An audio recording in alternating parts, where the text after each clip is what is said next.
All right. Welcome everybody to live Q&A, or it might be Reenact Queen's Greatest Hits, or it might be Scat Time. It just kind of depends how Dan and I are feeling today. This is Pastor and the Recovering Heretic. I am Pastor Dave. I am Recovering Heretic Dan, and with the things they miss in the pre-show. I know, right? It'll just, technically that's Queen and Bowie, so you know, I can't do Bowie hits. I don't know Bowie well enough. Anyway. David Bowie. How you doing? I'm doing swell. Good. Yes, very good. Very good. In fact, today, for the very first time on this stage, yes, another BTQ, big theological question. Talk about the evolution of God. Okay. Because started off as a single cell yeah. divine being, you know. God the amoeba versus No. No, it's even a perfunctory reading of the Bible. It's very clear we got a very different kind of God in the beginning than we have at the end. The God in the beginning, it reads much more like a general, second or third millennium BC pantheon type of God. Yeah. And the God we have now is, and this pantheonish God is very human characteristics, gets angry, has temper tantrums, can be talked out of destroying cities by a nomad, and then the God at the end is all loving, all caring, all knowing, blah, blah, blah, blah, blah. Yeah, although I would say I understand what you're saying, although I would say the all loving, all merciful is a universal character trait. It's actually one of the main consistent points. So actually. You claim. Yes. So now's your chance to prove it. But yeah, so yeah. Let's start at the beginning. Things like even in the Garden of Eden. Yeah. We'll get to the creation story in a second. Yeah, next week. Right. Yeah, maybe. Yeah. So we may circle back to that. That is a big enough topic that we may do that. Yeah. But let's start with the God of Adam and Eve. Who there seems to be a very, very physicalness to that God. Yep. Walks and talks in the right. garden. Strolls around the garden, but doesn't seem to be omniscient, because gets to the garden, it's like, hey, where are you guys? I can't find you. Although things like that. Is that a rhetorical question, or is that a... Yeah, some of me thinks, we make it rhetorical in retrospect. Yeah, so let's... Before we begin there, let's begin with a couple doctrine things, okay. And then we can kind of work backwards. Oh, sure, bring doctrine into it. I know, but there's these dogmas, Okay. Great movie, by the way. Yeah, it is a great movie. Yes, great movie. Kevin Smith did well. Yes.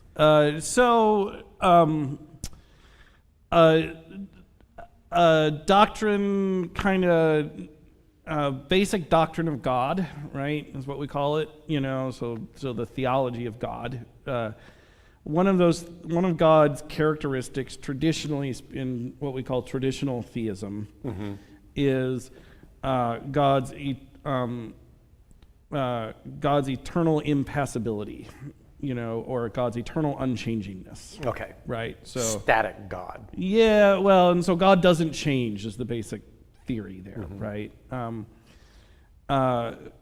Because to change would imply a couple things. It would imply he's in time, right? Which God is not. It would also imply... Now, stop there, because I want to give myself, much less the audience, a moment to digest that. Right. God is outside of time itself. Yes. God is not bound by time. He exists outside of it, Now, the implication of that, I'm following through. Yeah. The implication of that is that God is then not of this universe. God is out, because our universe, space-time, is critical to its very structure. Yes, God is not... Yes, this is also why science can't prove or disprove God, is because the rules of science operate within things within the physical universe, within the universe as we know it, right? And God is a being outside of said universe. Okay. Right. So, a multidimensional traveler. Yeah. Right. However you want to deal with that. Right. Yeah. Is heaven a different dimension? We could get in. You'll get lost there. But I'm always lost there. But yeah. Right. But so God is unchanging, right, in the traditional doctrine of God, and you get passages in Scripture which then talk about this. They're more in the New Testament, but you get them in the Old Testament too. About we had it in the James reading, our second lesson, right? It says, "With whom there is no shadow or variation due to change," right? Yeah. Yada yada yada. So he's also outside the laws of thermodynamics because he doesn't tend toward entropy. He doesn't tend toward entropy. He doesn't tend toward he's not a body at motion even, right? Yeah. He is the unmoved mover, as Aquinas called him. He is both the rock and the hard place. Right, exactly. That's why that question doesn't make sense, actually. That question about can God create a stone so big he himself couldn't move it? It's like, well, none of those categories make sense because he is both the rock and the cause of all motion. Yeah. So, that question doesn't make sense. Okay, so basic doctrine, God is unchangeable, right? This is why God is dependable. It's because God is unchanging. Now, you run into a little bit of problem here in that you run into the problem where Scripture occasionally says quite directly, God changed his mind. Yeah. Right? Yeah. Like we kind of were talking about, Abraham gets him to change his mind. Right. So let's then talk about, I guess, getting back to Eden and kind of the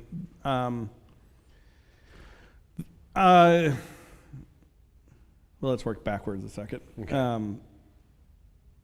A lot of our doctrine of God come from not just Scripture but Greek philosophical principles.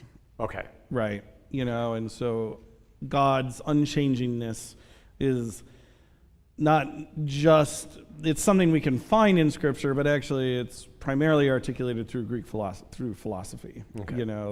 That if we're thinking about this divine, as Greek philosophy was trying to think about God as opposed to what their myths said about the gods, right? Right. They were trying to reason out through logic what God is like. And what they got to eventually was, you get different variations on this. So with Plato, you get the forms, right? These kind of eternal perfect versions of things. Yeah. Right? And so that gets incorporated in God. God is the ultimate form, right? Yeah. Other philosophers kind of came to this conclusion of this unchanging principle, right? So now that means, obviously, right, the New Testament, and both the New and the Old Testament are not natively Greek, right? They are Hebrew, and so a lot of our doctrine of God then comes from taking this very Hebrew story and mixing it with Greek philosophical principles. Some people have a problem with this. I don't. I think this is just how the world works. Yeah. But, some people would say, oh, that means we need to jettison all these philosophical principles. No, but it does, real quick interjection, does explain to me some of that variance in how we see God, even in the Bible itself, and that you're going to have the pre-Alexandrian conquest period, right, and how they view God, and then that after Alexander swept through, the Hellenistic period, right, where that Greek philosophy has started to influence Judaic thought. Right, and so all this comes to a head when the Greek Empire conquers not just Israel, but most of the known world, and Greek thought becomes everywhere. So you get a whole series of Jewish philosophers who are trying to reason out, this is long before the New Testament or Jesus, but they're trying to reason out their faith within the confines of Greek philosophy. This new Hellenistic framework. Right. Okay. Does that make sense? Yeah, it does. Okay. It does. So that's where we get a lot of our doctrine of God stuff.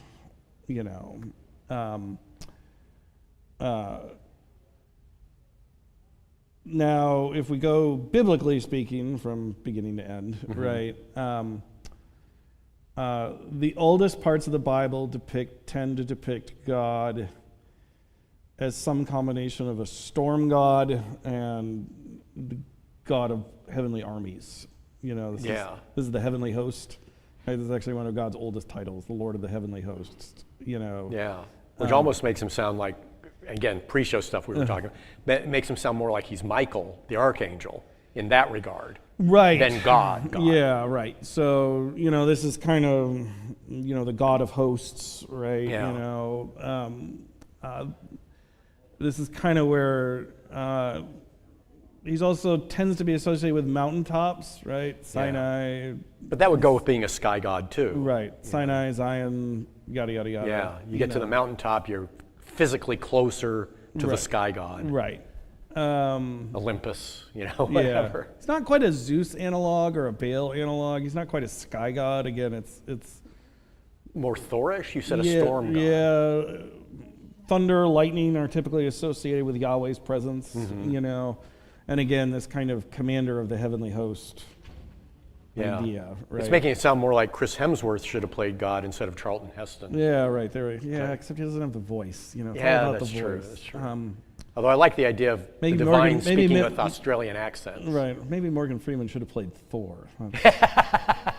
Flip it around. Yeah. Right.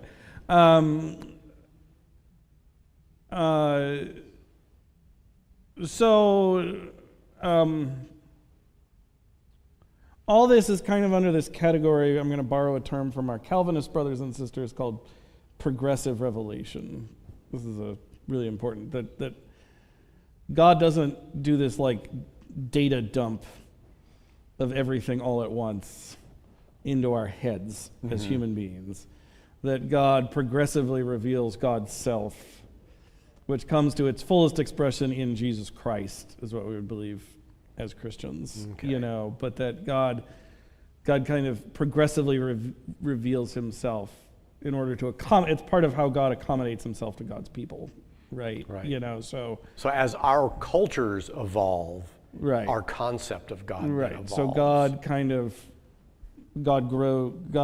progressively reveals himself to his people in order to allow them to grow. And, of course, the implication of that. Now you said that we Christians believe that Christ is the fulfillment of that, but the implication is we still may not have the full picture. We may need another evolutionary leap, and then God reveals a little more. It's not that things don't change anymore. It's that the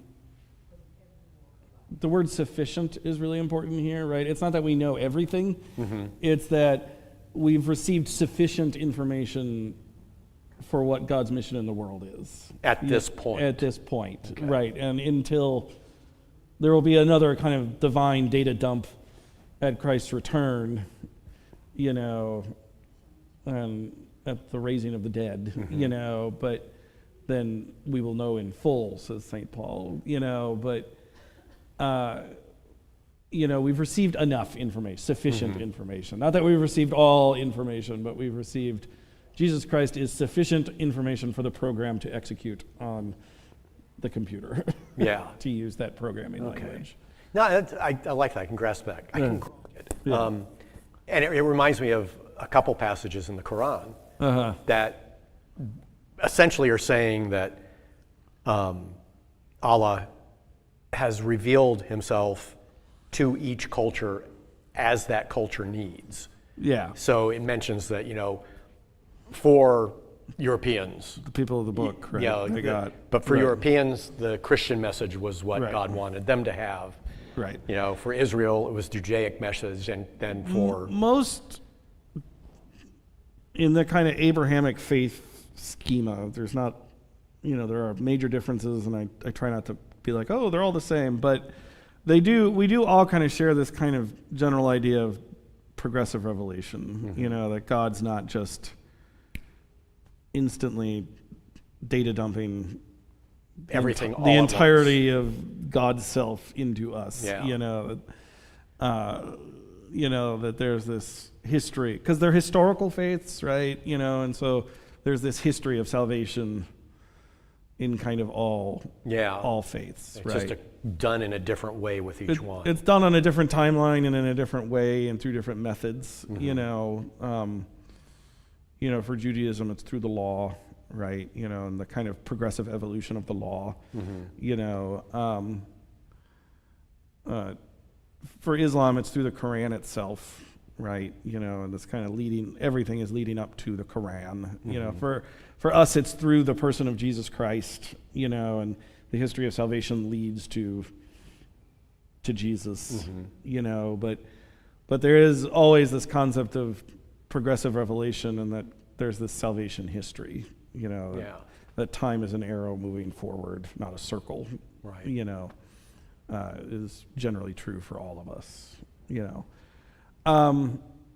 Okay, so that then gets us to what the early Israelites believed, and crucially what they believed and what they were supposed to believe, because they're two kind of different. Well, and I think that's all.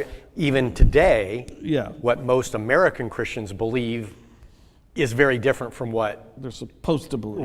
Right. Yeah, that's true for all of us, right? So we all have this struggle. Yeah. There are different words for this. One word is monolatry. Monolatry. Another one, I forget what the other one is. Oh, it's...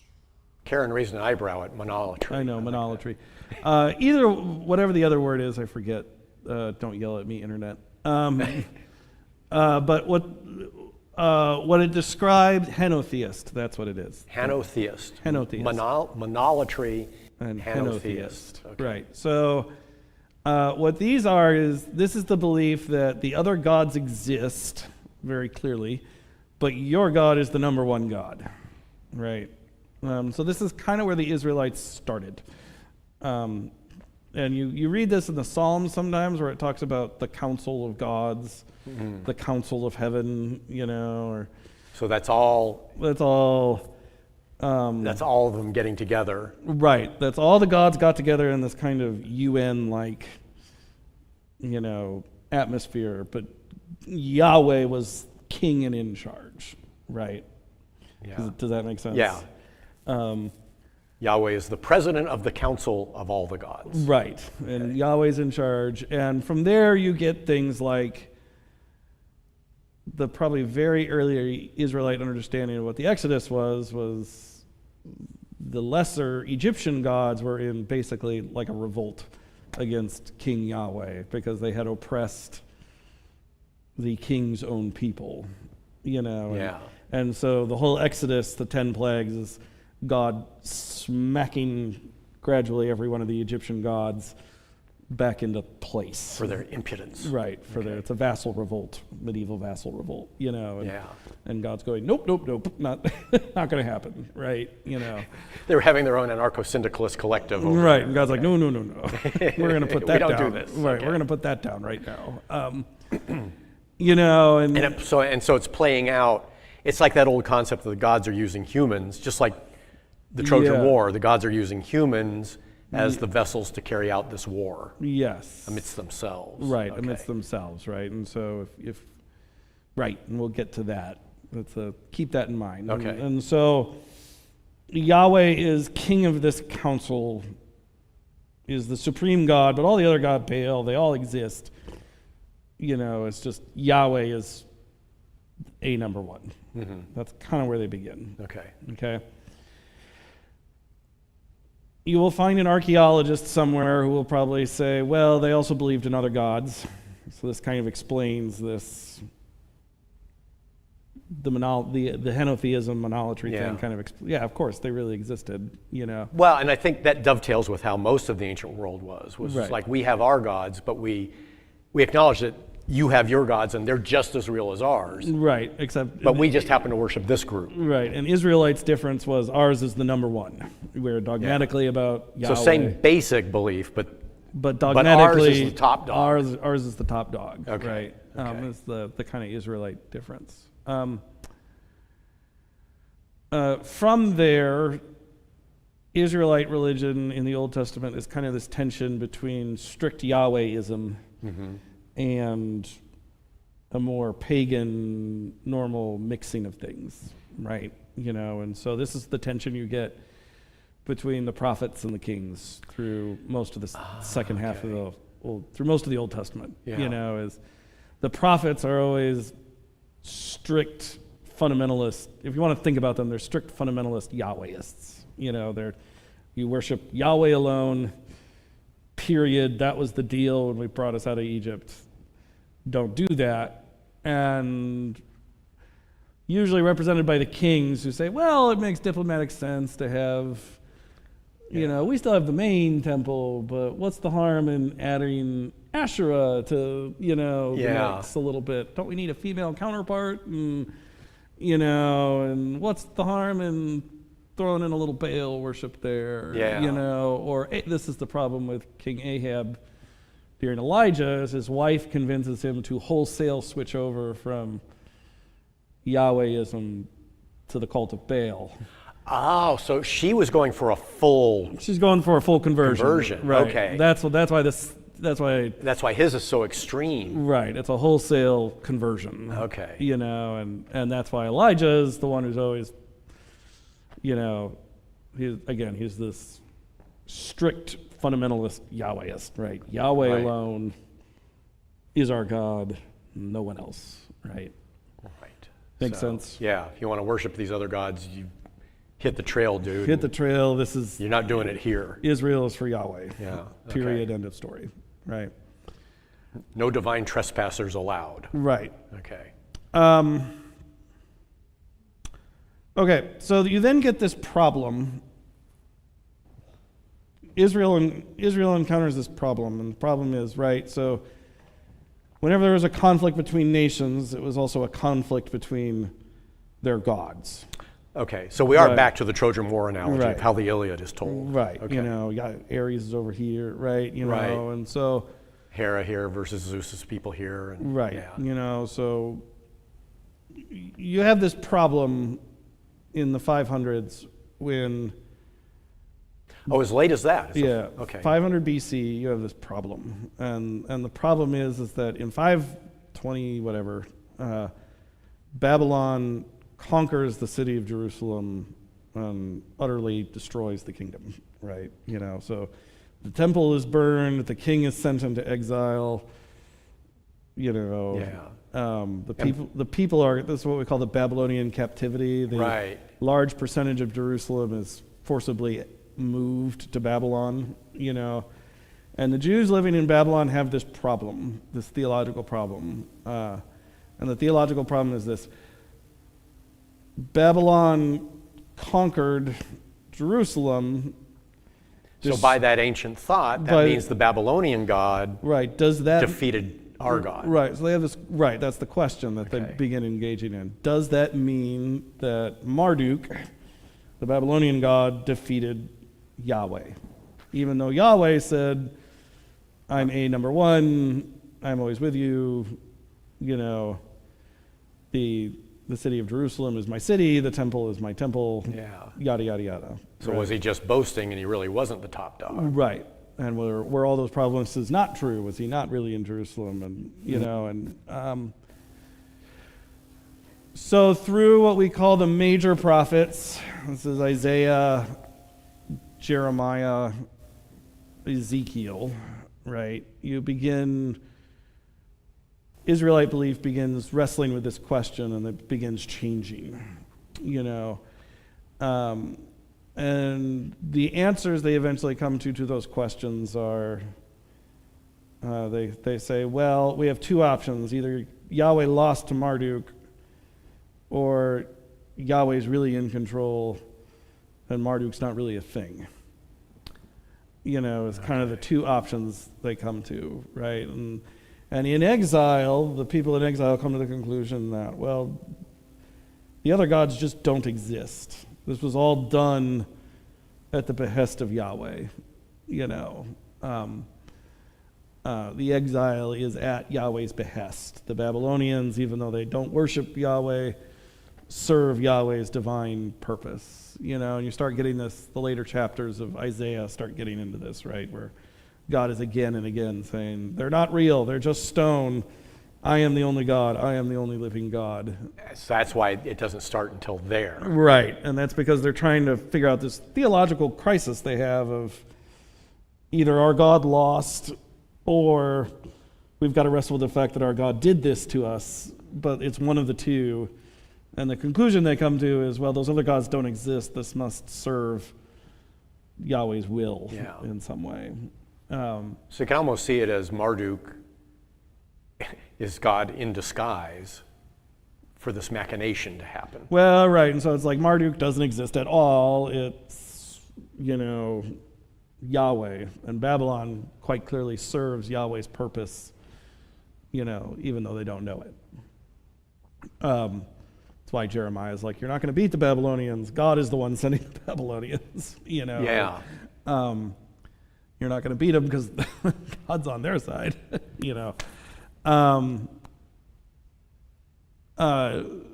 So this is the technical term for this is a shift from henotheism or monolatry to what we call strict theoretical monotheism, which is there exists only one God, period, end of story. That's it. All else is illusion. Right. Okay. All else is but stone and wood, as Isaiah says. Somebody made it. Wow. Does that make sense? It does. And so that's kind of how we get from A to B, Yeah. So behind the scenes, academically, this is how God evolves from A to B. Yeah, I mean, well, it's that progressive revelation idea, right? It's that people are trying to answer various theological crises they have, and there's a different crises in different times, and and so we come to this point in the Babylonian exile where they've got to answer this question, of because here we are, and so how do we reason this out and still remain God's faithful people? Yeah. So that brings us all the way back to Genesis chapter 1 and 2. And that is where we're going to start next week. Yes. Then, because we are already out of time. Right. And so I'll just say this. It is in the exile that Israel started writing down a lot of their stories. So it was primarily a verbal narrative, a storytelling narrative. Some of it was written, like the law was written, Okay. stuff like that, but a lot of these other stories start getting written down in exile. One of those things, as they're reconstituting their belief in exile, they've got to argue against Babylonian propaganda, right? And one of the big propaganda items is the kind of Babylonian creation myth. And so to argue against the Babylonian creation myth, Israel starts telling this creation myth we'll read next week, which is basically the opposite of the Babylonian one in every possible form. Oh. It's kind of, it runs counter to it, saying this, no, they got it wrong. This is how it actually is. And we're going to tell it as the opposite. Right. That is a cool Right. promo teaser Yeah. to end on, a nice cliffhanger. Yes. So. All right, so next week, and Steve, we'll get to the wrestling match then too, so I'll hold on to that comment. Right. Yeah. Like God loses in a wrestling match. Right. Yeah. But that's a natural for next week. Right. Too. So Yeah. this is cool. I thought this would be just a one shot. And it's like going to turn into a month-long series, I think. But Yeah. we'll see. Yeah, we'll see. So thank Yeah. you. Yep. Knowing that we're going to continue talking about the evolution of God next week, if you have questions between now and then, put them in the YouTube channel, email us, office@relc.org, or was it Pastor Dave at relc.org? Pastor Dave, either one, Pastor Dave or office. Yeah, and Both will get you somewhere around here. we'll answer them as part of this Evolution of God series. So thank you very much. And just because we were talking about dogma beforehand, let's give the old buddy Jesus. The buddy Christ. Buddy